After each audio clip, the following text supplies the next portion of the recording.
Welcome to top story. Film ఇండస్ట్రీలో తాటికాయంత talent ఉన్న ఆవగింజంత అదృష్టం కూడా కావాలి. ముఖ్యంగా హీరోయిన్స్కి గ్లామర్తో పాటు టాలెంట్ ఉన్న పర్ఫార్మెన్స్కి స్కోప్ ఉండే క్యారెక్టర్స్ దక్కిన అనుకున్నంత గుర్తింపు రాక నిరాశపడుతుంటారు. అందుకే బ్రేక్ వచ్చే లక్ కూడా ఉండాలంటారు. భాగ్యశ్రీ బోర్సే నుంచి కయాదు లోహర్ వరకు అలాంటి ముద్దుగుమ్మల ముచ్చటేంటో ఇప్పుడు చూద్దాం.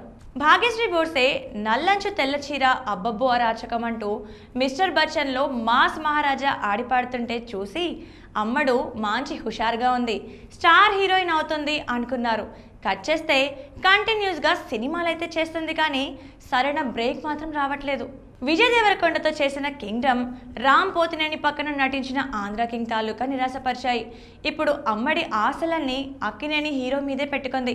అఖిల్ హీరోగా, మురళీ కిషోర్ని డైరెక్టర్గా ఇంట్రడ్యూస్ చేస్తూ నాగార్జున, నాగవంశీ నిర్మిస్తున్న లెనిన్లో భాగ్యశ్రీ హీరోయిన్గా చేస్తోంది. 2 సాంగ్స్లో అమ్మడి స్టెప్పులు అద్దుర్స్ అనిపించాయి. ఈ సినిమా అయినా బ్రేక్ ఇస్తుందో లేదో జూన్ 26న తెలిసిపోతుంది.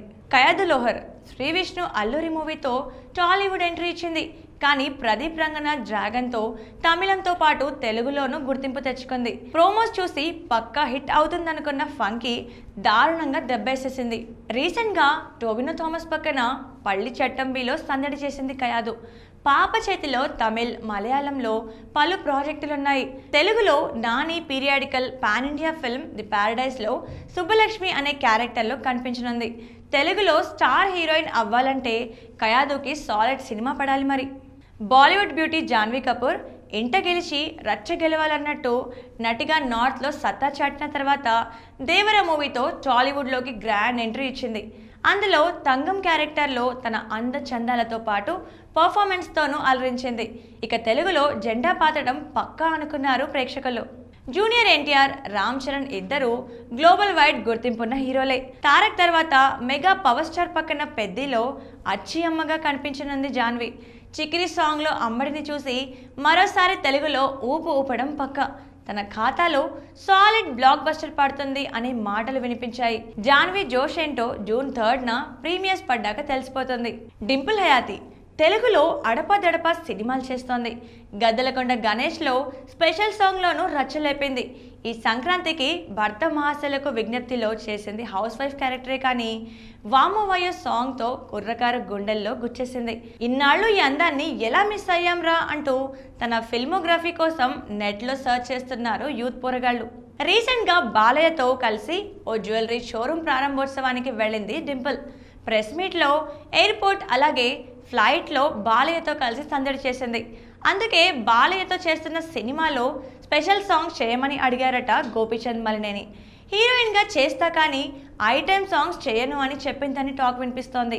ఇక ఆ పాటను నర్గిస్ ఫక్రీతో చేయిస్తున్నారు మేకర్స్. శర్వానంద్, సంపత్ నంది కాంబోలో వస్తున్న భోగిలో ఒక హీరోయిన్గా చేస్తుంది డింపుల్. తల్లైనా తగ్గేదేలే అన్నట్టు క్రేజీ ఆఫర్స్తో దూసుకెళ్తోంది ప్రియాంక చోప్రా. బాలీవుడ్ నుంచి హాలీవుడ్కి వెళ్ళడం, అక్కడ నిక్తో ప్రేమ, పెళ్ళి, పాప ఇలా పర్సనల్గా ఎంత బిజీగా ఉన్నప్పటికీ తన వరకు వచ్చిన అవకాశాలన్నిటినీ సద్వినియోగం చేసుకుంటూ తనకు తానే సాటి అని ప్రూవ్ చేస్తుంది ప్రియాంక చోప్రా.